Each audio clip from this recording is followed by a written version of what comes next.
महात्मा रज्जब जी अपनी वाणी में फरमाते हैं कि साधु सेती हेत लगे तो लाइए, जो घर होवे दूर तो आप अंधेरे आइए।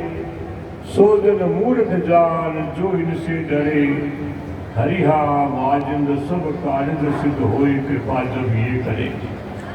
साधु अर्थात सज्जन पुरुषों की संगति में जितना जल्दी हो आ जाना चाहिए। अरे घर दूर भी है तो अंधेरे में ही रवाना हो जाओ, प्रकाश में पहुंच जाओगे, उजाले में पहुंच जाओगे। और ऐसे साधु पुरुषों सज्जन पुरुषों की संगति में आने से क्या होता है?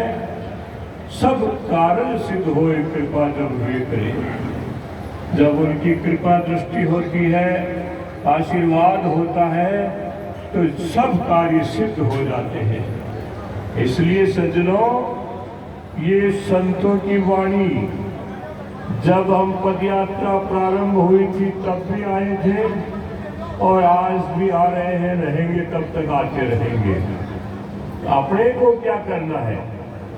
इन श्वासों का उपयोग जो है इन पदयात्राओं के माध्यम से भगवान के नाम में उच्चारण में लगाना है। अरे 12 महीने तक हम कुछ न कुछ कार्य करते रहते हैं, गलतियां भी होती हैं, अपराध भी होते हैं, लेकिन इन 3 दिवसीय पदयात्रा में कम से कम इस श्वासों का उपयोग भगवान के नाम का उच्चारण चलता रहे।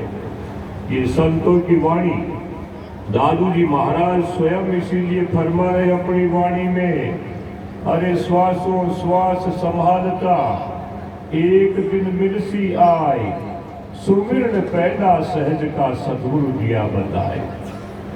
सुमिरन रास्ता, पैदा रास्ता, सद्गुरु हमें क्या देते हैं? ये सुमिरन का रास्ता बताते हैं। ये सुमिरन कहाँ से प्राप्त होता है? भगवान का नाम कहाँ से प्राप्त होता है?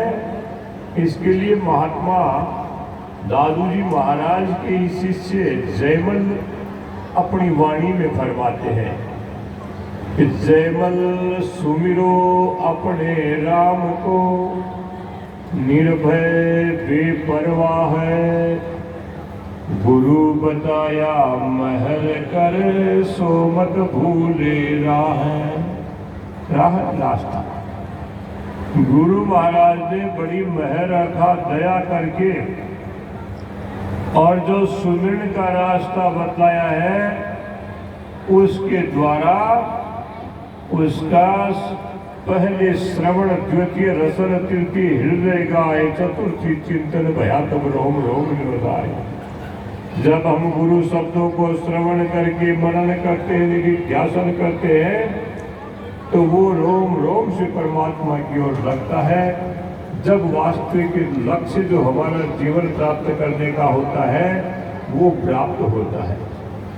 इसलिए जो भगवान के नाम का सुमरण करता है उसकी धीरे धीरे ऐसी स्थिति हो जाती है कि वो संसार की तरफ से निर्भय हो जाता है, उसको कोई डर नहीं सताता।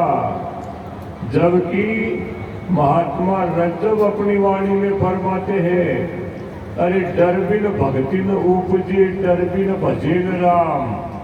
रज्जब डर बिन भ्रष्ट है शरीर एको काल। डर नहीं होगा ना तो हमारे अंतःकरण में भक्ति कैसे उत्पन्न होगी? अरे कोई कार्यक्रम होता है, द्वादशा तक जो है वो गरुड़ पुराण सुनाई जाती है और सुनाते सुनाते उनको कितना भय दिखाया जाता है, डर दिखाया जाता है, और आखिर में क्या कहते हैं? हरिनाम संकीर्तन। इन डर से मुक्त करने वाला तो भगवान का नाम ही है। इसीलिए इन संतों ने अपने अनुभव की वाणी में परमात्मा का ही उच्चारण पूरे संतों ने किया है।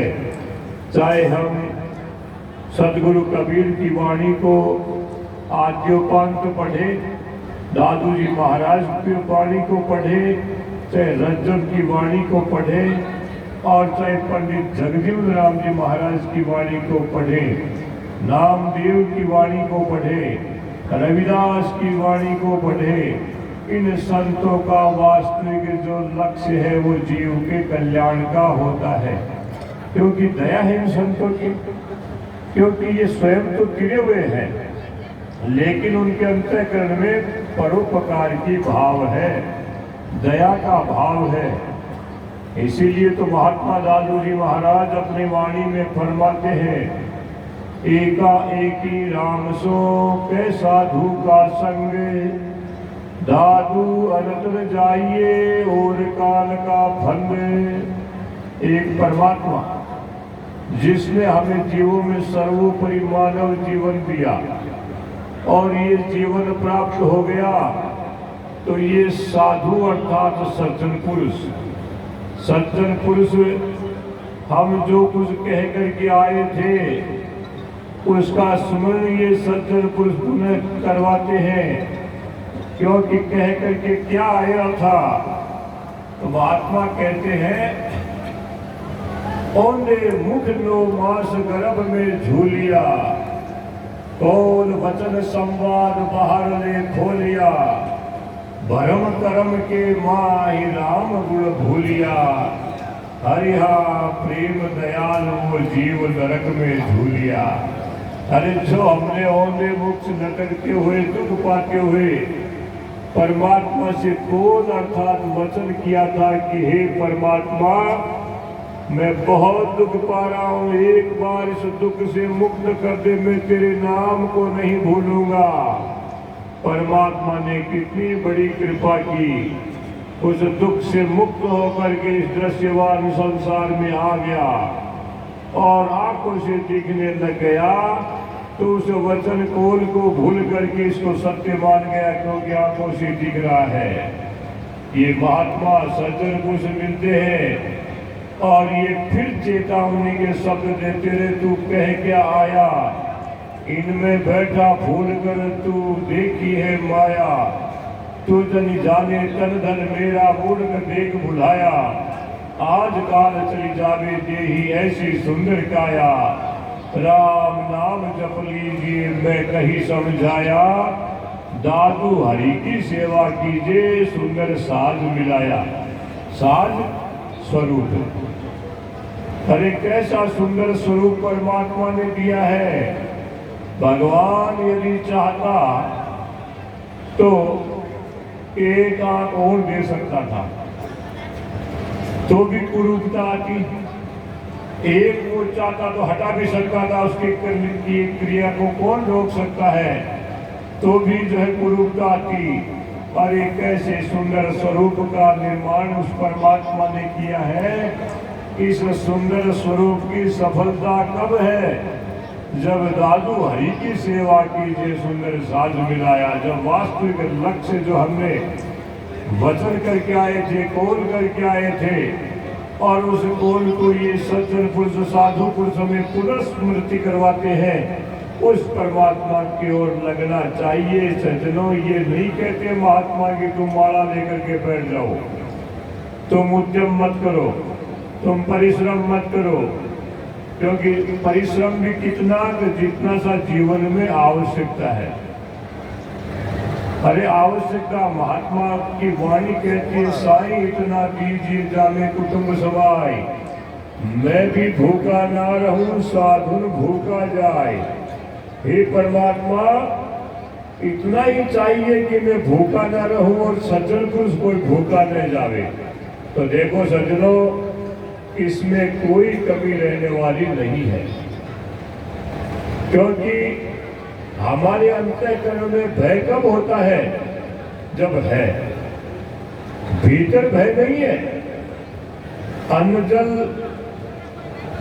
वायु अंदर जा रही है, इसमें क्या भय है? भय हमेशा बाहर से होता है, जिसके लिए महात्मा दादू दयाल जी महाराज अपनी वाणी में फरमाते हैं, दादू है को भय घड़ा नाही को कुछ नाय, दादू नाही भैया अपने साहिब माई, जहाँ है वहाँ भय है। यदि यहाँ पद यात्रा में सब आए हैं, कोई पैसा बाहर भूल गया, कोई चाबी भूल गया, कोई और कुछ भूल गया, तो भय निरंतर बना रहेगा, कोई पीछे से निकाल न ले। अरे है तो भय है, नहीं है तो क्या भय है। इसलिए सज्जनों, अरे जिस गांव में लगे रहते हो वहां धोबी क्या धोएगा? जहां कुछ है ही नहीं तो भय किस बात का है। इसलिए महात्माओं की वाणी, महात्माओं के वचन, महात्माओं के संदेश कहते हैं कि यदि निर्भय हो सकता है तो एक भगवान के नाम से ही हो सकता है। इसीलिए ये संतों की वाणी कहती है, डरिए डरिए परमेश्वर से डरिए, लेखा लेवे भयबल देवे। डरना है तो परमात्मा से ही डरना है। उसके निरंतर जपा जाप कहते हैं श्वासोश्वास। श्वास के लिए कोई कहने आया था क्या? अरे हम आते हैं संसार में और संसार में जो ही नाड़ का संबंध विच्छेद किया जाता है तो श्वास मुंह खुलता है। अरे दूध पीने के लिए हमें सिखाया जाएगा, खाने के लिए सिखाया जाएगा, लेकिन श्वास के लिए कोई कहने नहीं आता है भाई श्वास ले या श्वास छोड़ दे। जब से संसार में आया पहला श्वास चालू हुआ, तब से आखिर तक ये श्वास जो का तो चलता रहेगा। श्वास की क्या दवा है? अरे कोई बच्चा जो है ज्यादा खाने लग जाएगा तो उसको औषधि होगी कम खाने की, और कम खाता है उसको औषधि होगी ज्यादा जो है वो अपने लिमिट खाने की। लेकिन श्वास की कोई दवा है क्या? डॉक्टर साहब वो बच्चों ज्यादा श्वास ले या कम श्वास ले। हाँ, वृद्धावस्था में जब हमारा शरीर, हमारे फेफड़े जकड़ जाते हैं तो श्वासों में बाधा उत्पन्न होती है, और जब बाधा उत्पन्न होती है तो उसके लिए तो मान लो कि आयुर्वेदिक कोई च्यवनप्राश वगैरह की आवश्यकता होती है, जिससे कफ जो है नरम होता है। इसलिए सज्जनों, हमें आवश्यकता है विश्वास की। जहां माता पिता का पहुंच नहीं, वहां परमात्मा ने इसको कोख दे दिया। माता पिता की जहां पहुंच नहीं, वहां नाड़ को जोड़ दिया। जो मां खाएगी वो बच्चे पर प्रभाव पड़ेगा। इसलिए जहां अनजल भस्म हो जाता है, वहां उस परमात्मा की कृपा तो देखो, एक जो है कमल उस गर्भ को भी जो है कोख देता है। ऐसा हमें आवश्यकता है विश्वास की, भगवान की।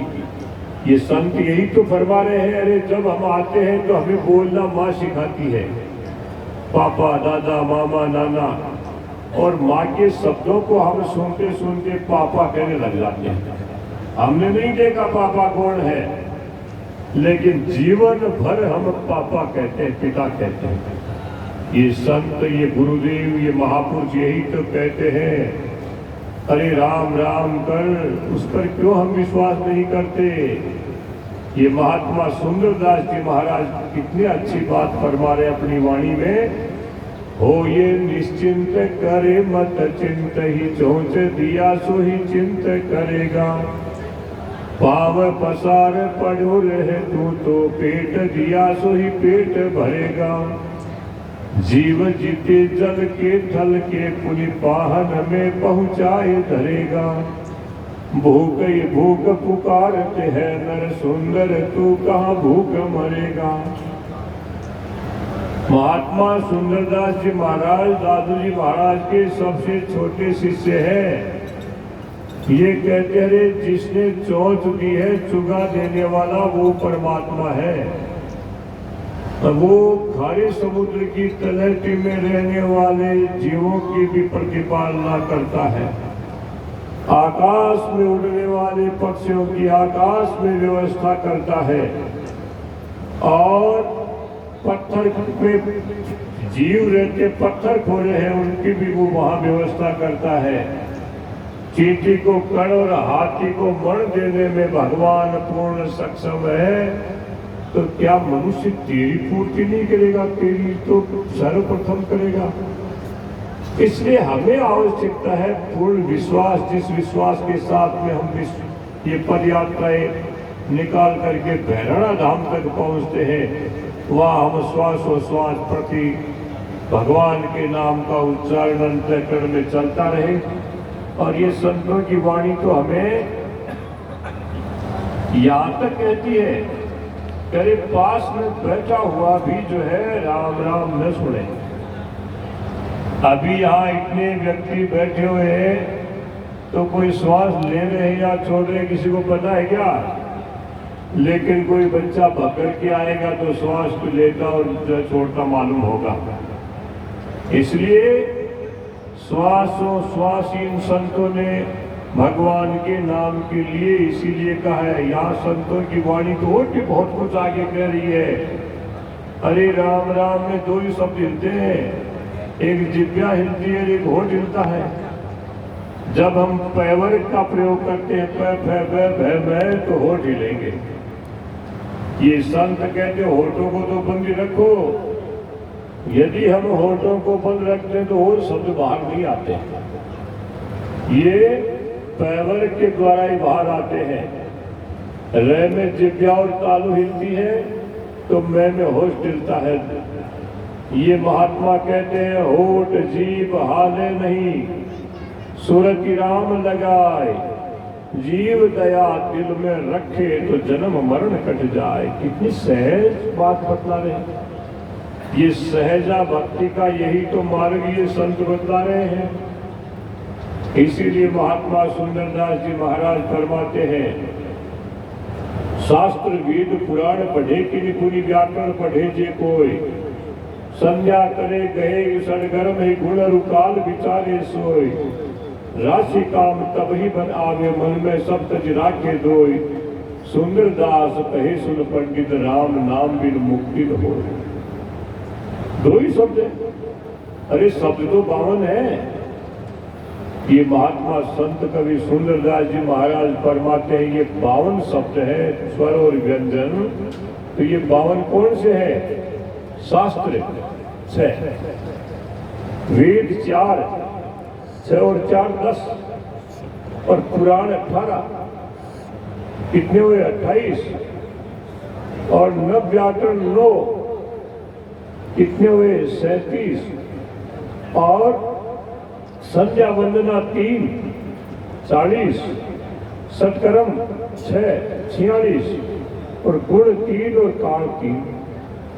कितने में 52 हो गए। ये महात्मा सुंदरदास जी कहते रहे पंडित इनमें से 2 ही शब्द ले ले, रे और मैं। या दादू जी महाराज अपनी वाणी में क्या फरमा रहे हैं? ये महात्मा दादू दयाल जी महाराज कहते हैं कि जिह्वा और तालु से रे निकलता है, उच्चारण होता है, और मैं का उच्चारण होठ से है। तो महात्मा कहते मैं का अर्थ तो अहंकार से भी है। मैं संसार का झगड़ा मैं का ही तो है। मैं आया तब एक दार, मैं आई तब धोई, मैं ते पर्दा मिट गया तब जूठा त्यों ही होए। तो दादू जी महाराज अपनी वाणी में फरमाते हैं, दादू एक अक्षर पीव का सो ही सत्य कर जान, राम नाम सदगुरु कहा दादू सो प्रमाण। ये सदगुरुदेव ने जो राम राम का शब्द प्रमाणित किया है वो एक निरंकार है ना, वो ही है। होठ को तो बंद रखी तो एक क्या आएगा? राम राम बोलोगे तो होठ तो बंद है। इसलिए इन संतों की वाणी निरंतर कल्याणकारी होती है। चाहे हम उठते बैठते सोते कब भी जो है ना ये परमात्मा का स्मरण करेंगे। क्यों? 3 चीजों का तो मूर्त है ही नहीं। कोई संसार में आने वाला टाबर है और ज्योतिषाचार्य जी के पास जाकर के कहोगे हे पंडित जी महाराज वो बच्चों आ रहे हैं, वो काल का चौकड़िया में है, अमृत का मारे है। पंडित जी देख कर कहला गया तो काल का चौकड़िया में तो रोक देता नहीं। जब आना नहीं रुक सकता तो जाना कैसे रुक सकता है? जब आना जाना नहीं रुकता है तो परमात्मा के नाम के लिए क्या समय हो सकता है? ये संत अपनी वाणी में बताते हैं कि सर्वश्रेष्ठ भगवान के नाम का जो है ना ब्रह्म मुहूर्त। अरे दिन में सारे दिन आदमी मेहनत करता है और सायंकाल आता है घर पर और भोजन करने के पश्चात नींद तो आती है। बच्चे भी सो जाते हैं, स्वयं सो जाता है और कोई प्रकाश करके नहीं सोता। और जो जल्दी सोता है वो जल्दी उठता है। 2 बजे 3 बजे जब भी चेत होता है तो अंधेरा रहता है। तो देखो सज्जनों, अंधेरे में हमारे जो पलकें हैं ये कम चलती है, तो ये उजाले में ज्यादा चलती है, क्योंकि इस मन को चलायमान करने के लिए ये अलग अलग सीढ़ियां हैं। ये सबसे तेज गति से चलाने वाली हमारी आंखें हैं। मन को जब दिखना नहीं होता है, बंद होता है, तो ये फिर जो कान इसको चलाते हैं। कोई भी सूरदास जी है, देख लेना आप, ऐसे करते मिलेंगे वो, तो उसके कान भी नहीं काम देते तो फिर ना काम देता। ये अलग अलग सीढ़ियां हैं। इसलिए संतों की वाणी कहती है कि रात्रि को जब हम 2 बजे 3 बजे 5 बजे तक ये जो है ना, क्योंकि अंधेरा रहता है, बच्चे भी सोए रहते हैं, चिड़ी कबड़ी भी नहीं बोलती है, और उस समय लाइट भी फुल रहती है और टेलीफोन की लाइनें भी खाली रहती है। और उस समय हम चाहे पड़े पड़े चाहे बैठे बैठे हम जो है भगवान का नाम स्मरण करेंगे तो हमारी लाइन भी परमात्मा की डायरेक्ट कांटेक्ट में रहेगी। ये महापुरुष है। ये तो कहते हैं अरे मैं स्नान नहीं किया तो स्नान की कहाँ आवश्यकता पड़ी।